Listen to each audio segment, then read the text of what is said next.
우리에게 주신 하나님의 말씀은 마가복음 16장 1절로부터 8절까지 말씀입니다. 마가복음 16장 1절로부터 8절까지 말씀입니다.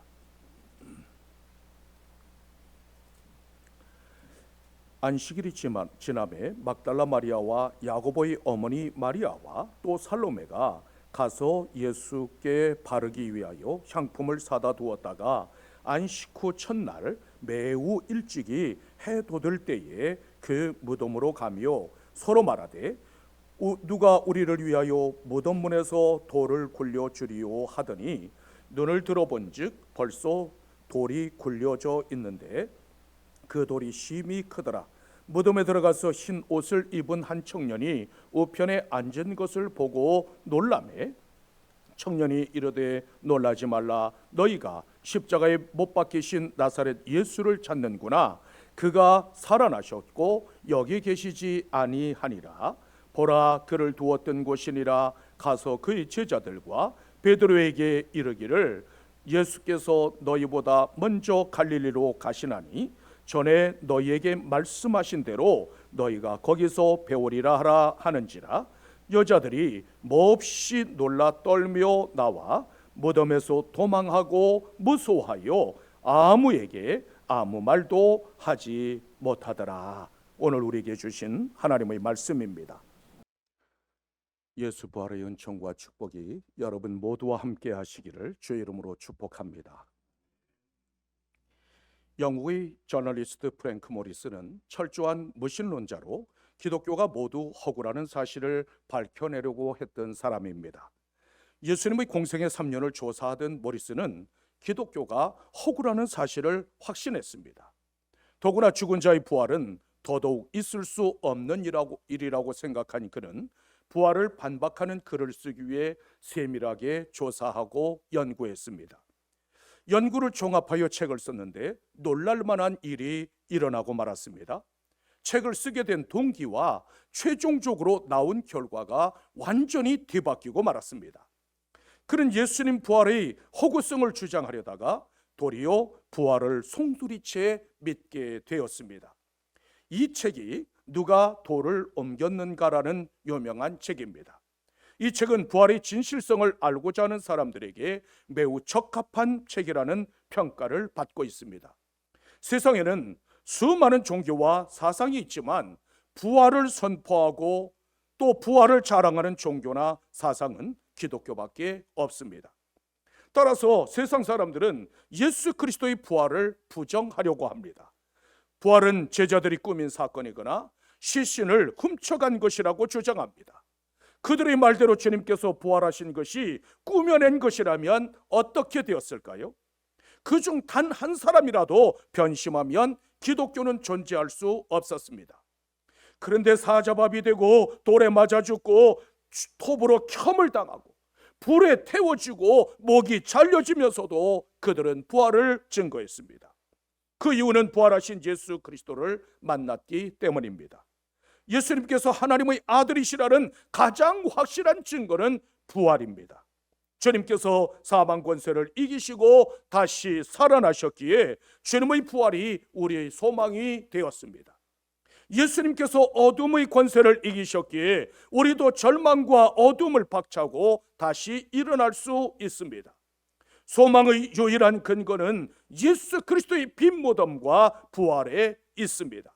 기독교는 수많은 박해와 도전을 만났지만 언제나 부활의 생명력으로 이기고 나아갔습니다. 이처럼 부활신앙은 성도들에게 새 힘과 능력을 줍니다.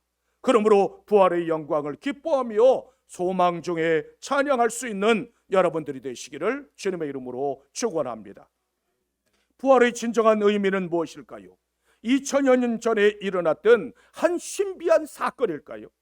아니면 위대한 성인의 전기에 나오는 이야기일까요? 예수 그리스도의 죽으심과 부활은 꾸며낸 이야기가 아니라 하나님의 철저한 계획 속에서 일어난 사건입니다. 아울러 죽음 이후의 세계가 있음을 보여주시려는 사건이기도 합니다. 예수 그리스도의 죽음과 부활에 대하여 맨 처음 예언된 말씀은 창세기 3장 15절입니다. 내가 너로 여자와 원수가 되게 하고 내 후손도 여자의 후손과 원수가 되게 하리니 여자의 후손은 내 머리를 상하게 할 것이요 너는 그의 발꿈치를 상하게 할 것이니라. 예수 그리스도께서 십자가와 부활을 통해서 죄와 사망의 종노릇하는 인류를 구원하실 것이라는 예언입니다. 이 예언은 그리스도께서 십자가에 못 박혀 죽으셨다가 3일 만에 부활하심으로써 성취되었습니다. 고린도전서 15장 3절로부터 4절에서는 이렇게 말씀하고 있습니다. 성경대로 그리스도께서 우리 죄를 위하여 죽으시고 장사 지낸 바 되셨다가 성경대로 사흘 만에 다시 살아나셨느니라. 그리스도의 죽음과 부활은 성경의 예언대로 성취된 사건입니다. 그리스도의 부활은 사망 권세를 깨뜨리신 사건인 동시에 새로운 생명의 창조를 의미합니다. 십자가의 죽음이 마지막이 아니라 영원한 생명이 있음을 보여주는 사건, 그것이 바로 예수 그리스도의 부활입니다.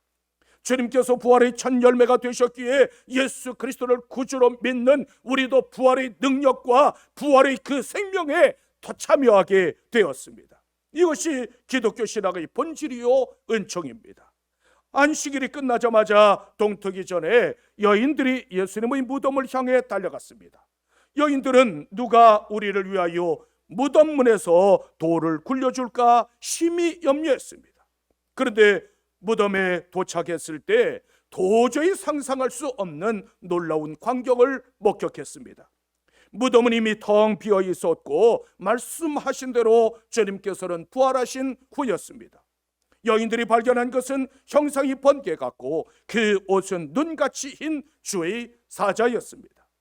부활하신 사실을 알 수 없었던 여인들은 예수님의 시체가 살아내진 줄 알았습니다. 이때 주의 천사가 여인들을 향하여서 부활의 소식을 전했습니다. 놀라지 말라. 너희가 십자가에 못 박히신 나사렛 예수를 찾는구나. 그가 살아나셨고 여기 계시지 아니하니라. 보라, 그를 두었던 곳이니라. 예수님께서는 예루살렘에 올라가 많은 고난을 받고 죽임을 당하고 제3일에 살아나야 할 것이라고 이미 말씀하셨습니다. 그런데 주님께서 말씀하신 대로 다시 살아나셨습니다. 2000년 전에만 살아난 것이 아니라 지금도 여전히 살아계신다는 말씀입니다. 주의 천사가 여인들에게 선포했습니다. 가서 그의 제자들과 베드로에게 이르되 예수께서 너희보다 먼저 갈릴리로 가시나니 전에 너희에게 말씀하신 대로 거기서 배우리라 하라. 왜 주님께서는 갈릴리로 가셨을까요? 상식적으로 생각해 보면 고난의 현장인 예루살렘으로 가셔야 할 것 같습니다. 비겁한 빌라도나 대제사장과 바리새인들과 서기관들과 또 많은 사람들을 만나서 심판해야 마땅합니다. 양손과 발에 못질하고 창으로 옆구리를 찌른 로마 병정들을 찾아가서 죄를 물어야만 했습니다. 조롱하고 침뱉고 십자가를 외쳤던 군중들에게 내가 하나님의 아들이니라, 너희가 십자가에 매달은 내가 만왕의 왕이라고 선포하셔야 마땅했습니다. 그런데 예수님께서는 갈릴리로 가시면서 거기서 만나자고 하셨습니다. 갈릴리는 복음을 전파하시고 모든 병과 약한 곳을 고쳐주신 곳이었습니다. 그뿐만 아니라 갈릴리 호수에서 고기 잡던 제자들에게 나를 따라오너라, 내가 너희로 사람을 낚는 어부가 되게 하리라고 부르셨던 곳이기도 합니다. 베드로의 텅 빈 그물을 만손으로 채워주신 것도 갈릴리 호수였습니다. 주님은 갈릴리에서 하나님 나라의 복음을 선포하셨고 바람과 파도를 잔잔하게 하셨습니다. 보리떡 5개와 물고기 2마리로 5,000명을 먹으시고 12광주리를 남기고 또 역시 갈릴리였습니다. 저는 그리스도시요 살아계신 하나님의 아들이시라고 고백했던 베드로가 그 신앙을 고백했던 장소도 역시 가이사랴 빌립보였습니다. 이처럼 갈릴리는 예수 그리스도를 만난 첫사랑의 감동이 있는 곳입니다. 그러므로 부인하고 배신하고 도망친 제자들과 또 베드로의 첫 만남의 현장으로 부르셨습니다. 용서의 은혜를 베푸시고 다시 그들에게 사명을 회복시켜 주시려고 갈릴리로 부르셨습니다. 우리에게도 주님을 처음 만났던 나만의 갈릴리가 있습니다. 그런데 사단은 내가 주님께 받은 사랑과 사명을 망각하도록 유혹합니다. 따라서 나만의 갈릴리에서 받았던 주님의 사랑과 사명을 늘 재확인할 수 있어야 합니다. 주님의 사랑과 사명을 재확인하며 드리는 것이 곧 예배입니다. 주님은 실수나 약점 때문에 우리를 버리시지는 않습니다. 오히려 넘어지고 실패하지만 우리의 작은 믿음과 작은 그 사랑하는 마음을 보시는 분이십니다. 부활하신 예수님께서는 제자들의 사랑을 갈릴리에서 확인하셨습니다.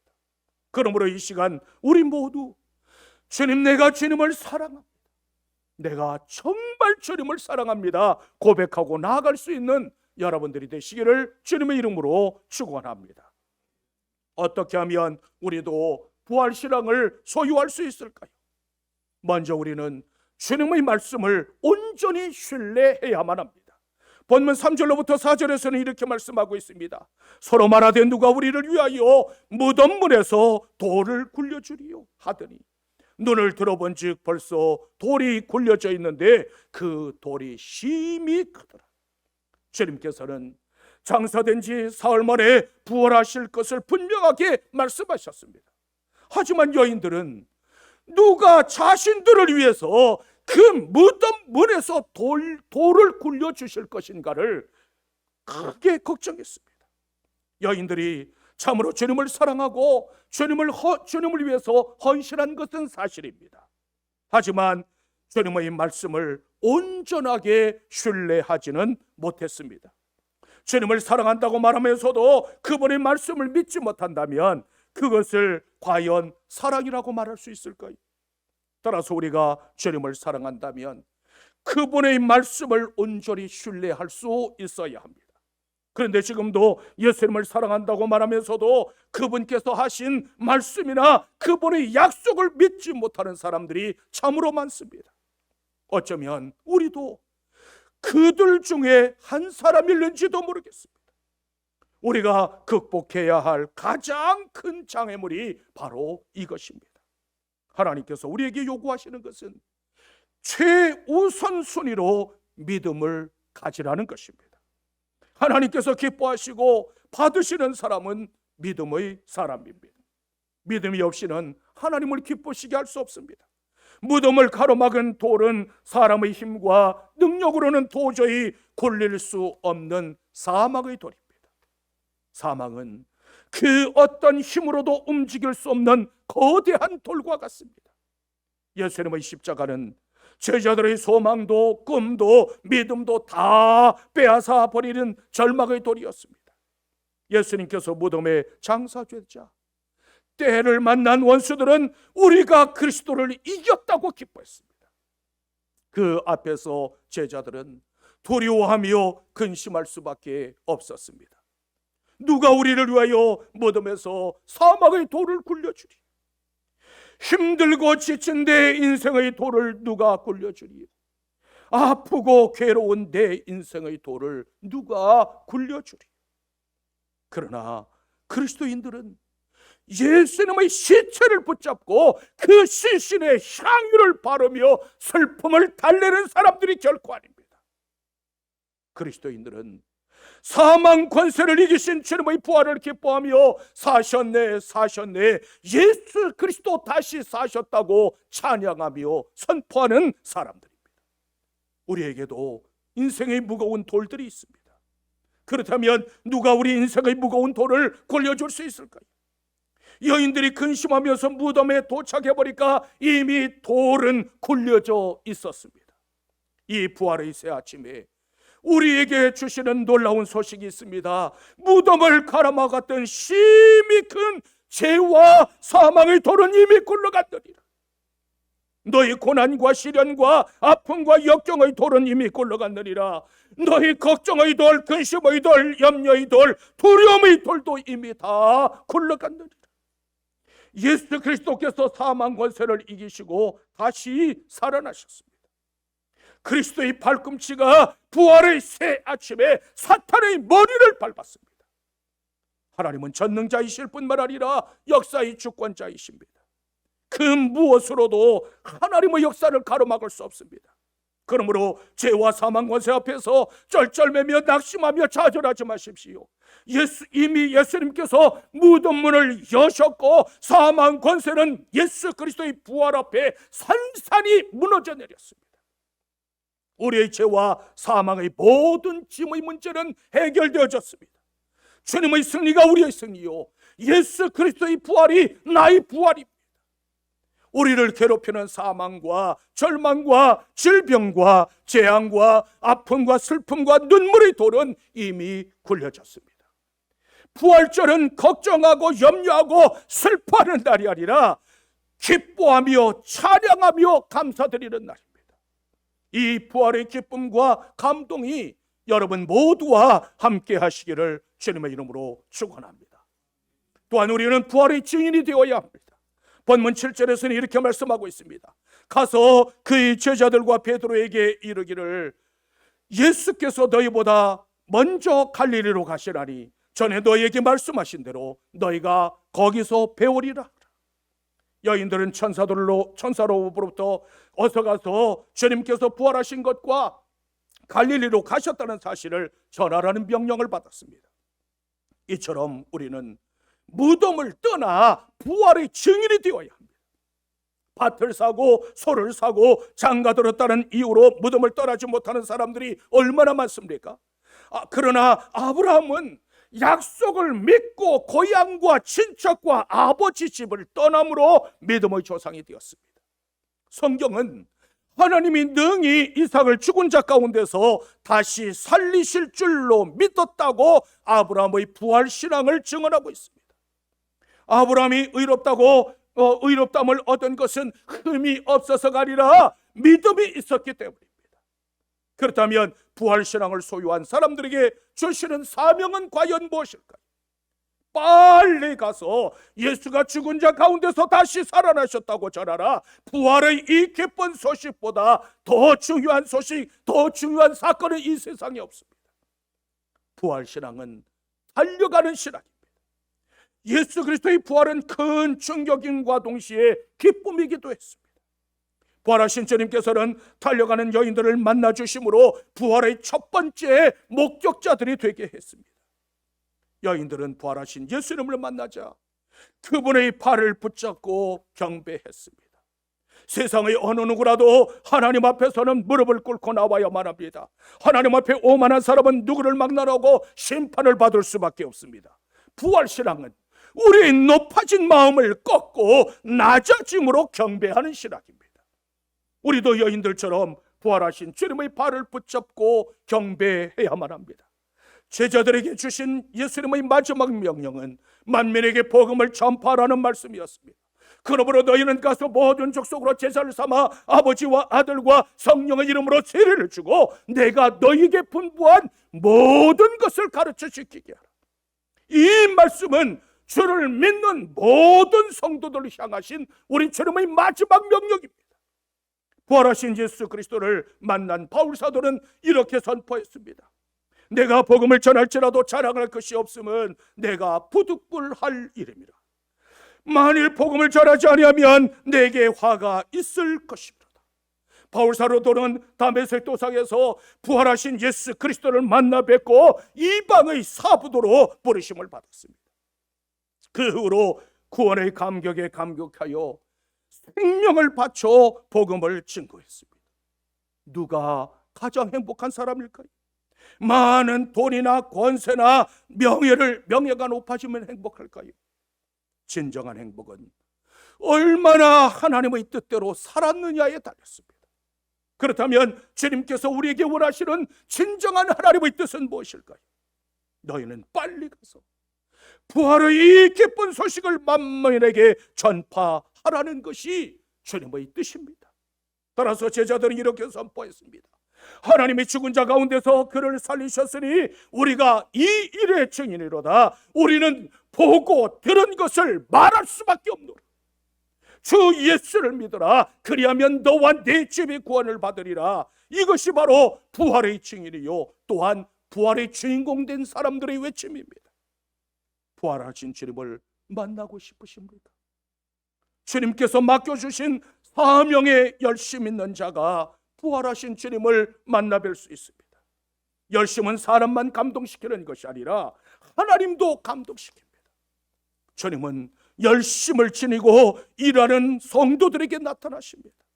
그러므로 부활의 복된 소식을 힘써 전파함으로 부활하신 주님을 만나는 여러분들이 되시기를 주님의 이름으로 축원합니다. 또한 우리는 기쁨의 전달자들이 되어야 합니다. 본문 8절에서는 이렇게 말씀하고 있습니다. 여자들이 몹시 놀라 떨며 나와 무덤에서 도망하고 무서워하여 아무에게 아무 말도 하지 못하더라. 부활의 현장에 있었던 그 병정들은 사시나무 뜰듯이 무서움에 떨며 공포에 질려 있었습니다. 여인들은 천사가 전한 소식을 듣고 놀라고 무서워하며 한편으로는 크게 기뻐했습니다. 그런데 오늘 본문에서는 그 여인들이 도망치며 아무에게 아무 말도 하지 못했다고 증언하고 있습니다. 이처럼 부활신앙이 없으면 마음의 평화가 깨지고 놀람과 두려움에 사로잡히게 됩니다. 그러나 예수님께서 부활하셔서 지금 이 순간에도 나와 함께 하시며 지금 이 순간에도 주의 성령으로 충만하게 임재하고 계신다는 그 사실을 믿는다면 우리는 어떤 상황 속에서도 두려워할 이유가 없습니다. 혹여 질병이나 생업이나 직장의 문제로 어려움을 겪고 계십니까? 지금도 여러분들을 가로막고 있는 돌들이 있습니까? 마태복음 10장 30절로부터 31절에서는 이렇게 말씀하고 있습니다. 너희에게는 머리털까지 다 세신 바 되었나니 두려워하지 말라. 너희는 많은 참새보다 귀하다. 하나님께서는 우리 머리카락 한 올까지 다 세시고 계실 정도로 세밀하게 보호하시고 지켜주시는 분이십니다. 그러므로 오직 부활하신 예수 그리스도를 바라보고 나아가십시오. 부활신앙은 모든 두려움과 공포를 몰아냅니다. 부활신앙은 2000년 전에 일어났던 사건을 회고하는 것이 결코 아닙니다. 부활은 오늘 이 삶의 현장에서 우리에게 일어나야만 합니다. 가정과 일터와 삶의 자리에서 부활의 은총과 축복이 회복되어져야만 합니다. 두려움과 절망을 기쁨으로 바꾸십시오. 요한복음 14장 1절에서는 이렇게 말씀하고 있습니다. 너희는 마음에 근심하지 말라. 하나님을 믿으니 또 나를 믿으라. 예수님께서는 하나님을 믿으니 또 나를 믿으라고 말씀하심으로 다시 한번 믿음을 촉구하셨습니다. 우리 인생은 이 세상을 살아가는 동안 두려움과 불안과 걱정과 근심에 사로잡힐 때가 많습니다. 이 모든 두려움과 근심의 문제를 근본적으로 해결할 수 있는 유일한 방법이 있다면 예수 그리스도의 부활에 대한 온전한 믿음뿐입니다. 우리가 죽음을 두려워하지 않는 결정적인 이유는 예수 그리스도의 부활이 나의 부활이 되었기 때문입니다. 로마서 6장 4절에서는 이렇게 말씀하고 있습니다. 만일 우리가 그의 죽으심과 같은 모양으로 연합한 자가 되었으면 또한 그의 부활과 같은 모양으로 연합한 자도 되리라. 우리는 이미 그리스도와 연합된 존재들입니다. 따라서 예수 그리스도께서 십자가에 달릴 때 우리도 그 십자가에 함께 달렸고, 우리 주님께서 사흘 만에 다시 살아나실 때 우리도 그리스도와 함께 살아났습니다. 그러므로 그리스도 안에서 의롭다 하심을 받고 새 생명을 얻고 나아가는 여러분들이 되십시오. 그러므로 죄의 유혹을 물리치고 하나님을 기뻐하시는 길을 걸어갈 수 있는 하나님의 사람들, 축복의 사람들, 부활의 주인공들이 되십시오. 예수님의 시체를 누가 훔쳐갔다고 생각하면 불안하고 무서워서 살 수 없습니다. 그러나 예수님의 시체는 도둑질 당하거나 사라진 것이 아니라 그분께서는 다시 살아나셨습니다. 부활신앙은 새로운 기쁨과 소망으로 넘쳐나게 합니다. 여러분들은 부활의 기쁨을 소유한 하나님의 사람들입니다. 그런데 우리 주님께서 부활하시고 승천하시면서 다시 우리에게 말씀하셨습니다. 내가 속히 오리라. 주님께서는 속히 오시겠다고 말씀하셨습니다. 그러므로 이제 부활신앙의 그 기쁨과 함께 다시 오실 예수 그리스도를 기쁨으로 기다릴 수 있는 여러분들이 되십시오. 이 세상에 부활신앙과 재림신앙으로 기쁨의 전달자들이 되시는 여러분들이 되기를 주님의 이름으로 축원합니다. 사망은 모든 인생들이 도저히 감당할 수 없는 문제입니다. 죽음은 모든 가능성과 소망과 기쁨을 빼앗아가기 때문입니다. 그렇다면 이 사망의 문제를 극복할 수 있는 길은 과연 무엇일까요? 그 길은 오직 예수 그리스도의 부활에 나도 참여하는 것뿐입니다. 그렇다면 우리가 주님의 부활에 참여한다는 결정적인 증거가 무엇일까요? 여러분들은 어떻게 주님의 부활에 참여하시겠습니까? 여러분들은 어떻게 예수 그리스도의 십자가에 참여하시겠습니까? 어떻게 다시 오실 주님을 기다리시겠습니까? 내가 예수 그리스도를 영접하고 나의 주로 고백하는 것, 그것이 바로 구원과 부활의 증거입니다. 우리는 이미 생명강가에 심겨진 부활의 주인공들입니다. 사망아, 너희 이기는 것이 어디 있느냐? 사망아, 너희 쏘는 것이 어디 있느냐? 우리 주 예수 그리스도로 말미암아 우리에게 이김을 주시는 하나님께 감사하노라. 하나님께서, 우리 예수님께서 사망 권세를 이기시고 다시 살아나셨습니다. 우리 주님께서 부활하셨기에 우리도 다시 살아납니다. 요한복음 11장 25절로부터 26절에서는 이렇게 말씀하고 있습니다. 예수께서 이르시되 나는 부활이요 생명이니 나를 믿는 자는 죽어도 살겠고 무릇 살아서 나를 믿는 자는 영원히 죽지 아니하리니 이것을 내가 믿느냐. 예수 그리스도를 믿고 영접하면 영생을 얻기 때문에 사망이 없단 말씀입니다. 주님께서 우리를 향하여서 이 시간에도 네가 이 사실을 믿느냐고 물으실 때에 아멘 주 예수여 내가 믿나이다. 주여 어서 오시옵소서. 주를 향하여서 두 팔 벌려 영접할 수 있는 여러분들이 되십시오. 우리의 소망은 어디에 있을까요? 부활신앙은 성도의 유일한 소망입니다. 부활신앙이 있어야만 세상을 이길 수 있습니다. 고난으로부터 희망을 잃지 않고 당당하게 설 수 있는 길은 오직 예수 그리스도의 십자가와 부활에 있습니다. 따라서 부활신앙은 오늘도 날마다 내 안에서 새로워져야 합니다. 그러므로 마음의 문을 열고 주님을 만났던 그 첫사랑의 자리로 돌아가는 여러분들이 되십시오. 예수님께서 모든 문을 여시고 사흘 만에 다시 살아나셨습니다. 그러므로 사셨네. 예수 다시 사셨네. 그리스도의 부활을 소리 높여 찬송할 수 있는 여러분들이 되시기를 주님의 이름으로 축원합니다.